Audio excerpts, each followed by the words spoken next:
dulu ya Pak, saya bekerja dengan banyak presiden. Pak SBY itu kalau merawat KPK, saya salut itu. Kalau ada apa-apa dengan KPK, dia lindungi itu. Saya tahu sampai mengeluarkan. Zaman Bapak menjadi Ketua Mahkamah Konstitusi. Saya Ketua Mahkamah Konstitusi, gitu. Semua partai mendukung RUU KPK itu. Jadi saya menangkap beliau itu berdiri sendiri. Partai pendukung beliau, yang memilih beliau, omong kosong, tidak ada mendukung KPK.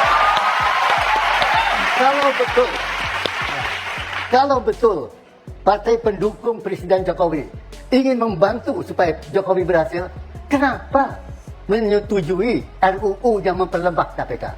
Nah ya, Assalamualaikum warahmatullahi wabarakatuh. Halo Sobat Gerobakan Gokil semuanya, sehat ya untuk hari ini ya.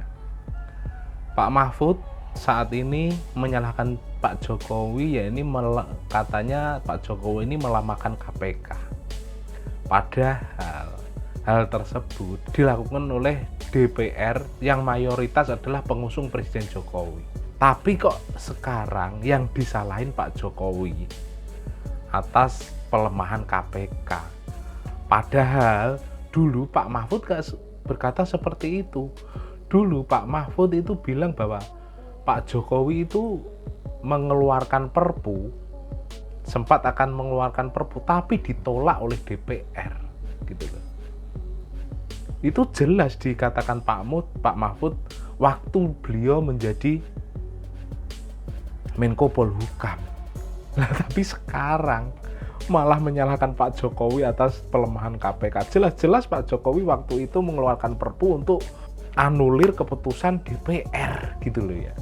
Prof. Emil ini juga marah besar terhadap Mahfud MD dan juga Megawati terkait penuduhan Jokowi, dan beliau juga membela Jokowi.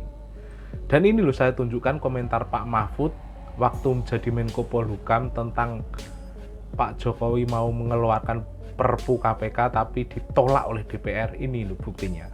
Banyak partai ngomong, misalnya nih Pak Arsul Sani waktu itu mewakili DPR, kalau betul Presiden membuat perpu membatalkan KPK, perpunya kami tolak. Saudara bayangkan, ini perpu sudah berjalan, lalu tiba-tiba dipotong di tengah jalan. Ini tidak bisa balik, ini perkara-perkara yang terlanjur ada itu teorinya bisa gugur. Kalau mau perpu nyalahkan Jokowi saat sudah ini dibuat, lalu semua bekerja berdasar perpu itu, tiba-tiba perpunya ditolak, kan tidak sah nih. Jokowi Apa yang berjuang dilakukan? sendiri. Itulah sebabnya lalu Presiden pada waktu itu tidak jadi mengeluarkan perpu, lalu dibentuklah Dewas dan macam-macam itu. Saya memberitahu faktanya, kalau saudara jadi presiden buat perpu, tiba-tiba perpu saudara ditolak. Kalau waktu itu terus perpunya ditolak gimana dong? Nah itu masalahnya, dan itu yang menyebabkan kemudian KPK ya seperti sekarang. Beliau menghadapi fakta bahwa ada RUU tentang KPK. Kami berpendapat keliru isi dari RUU KPK yang intinya melemahkan KPK. Tidak ada instansi dari pemerintah sejak proklamasi yang berhasil seperti KPK. Ketua Mahkamah Konstitusi ditangkap, Ketua DPD, Dewan Perwakilan Daerah, DPR, Ketua Partai, macam-macam. Itu dilakukan oleh KPK terhadap oknum-oknum partai politik yang hanya KPK berani berbuat. Karena itu, setiap usaha memperlemah KPK, kami anggap melawan garis kebijakan Presiden yang ingin membangun pemerintahan yang bersih dan berwibawa. Jadi persoalannya adalah isi dari Perpu melemahkan KPK. Isi dari undang-undang, revisi. Revisi, itu yang kita tentang. Kalau KPK berhasil tinggal memberantas korupsi, mengapa diperlemah? Mengapa diangkat Dewan Penasehat? Mengapa? Soal saya adalah semua partai mendukung RUU KPK itu. Jadi saya menangkap beliau itu berdiri sendiri. Partai pendukung beliau, yang memilih beliau, omong kosong, tidak ada mendukung KPK.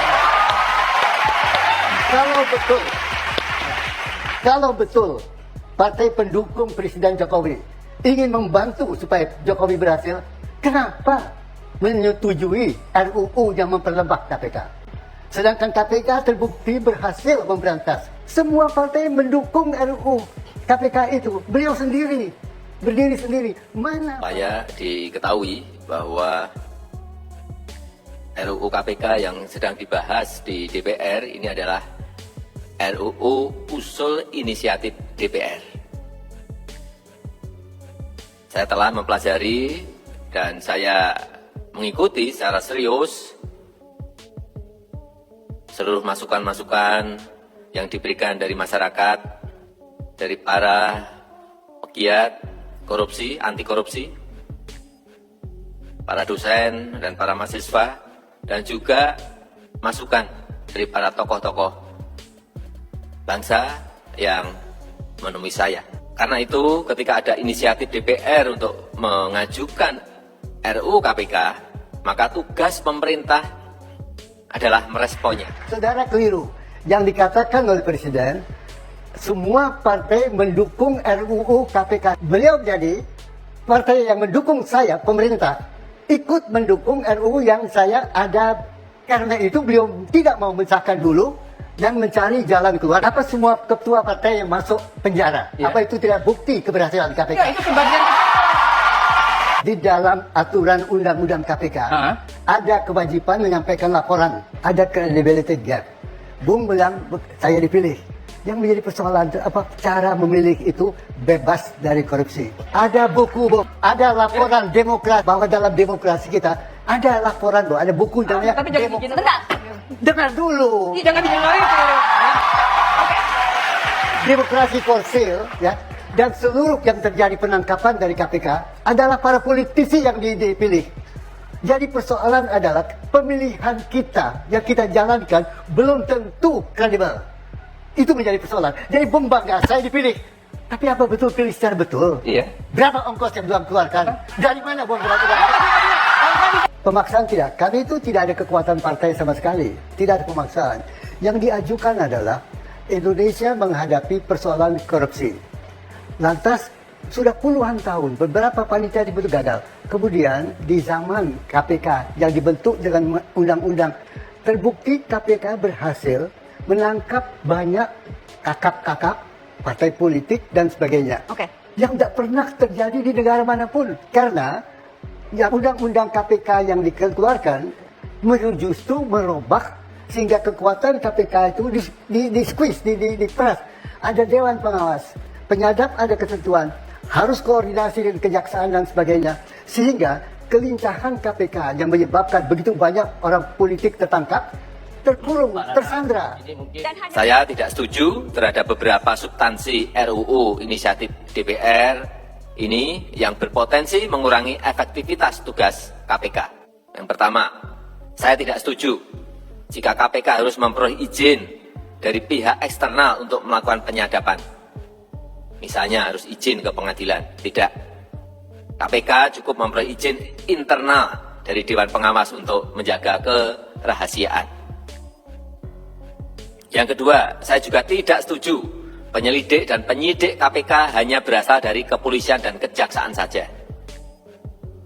Penyelidik dan penyidik KPK bisa juga berasal dari unsur ASN, aparatur sipil negara, yang diangkat dari pegawai KPK maupun instansi pemerintah lainnya.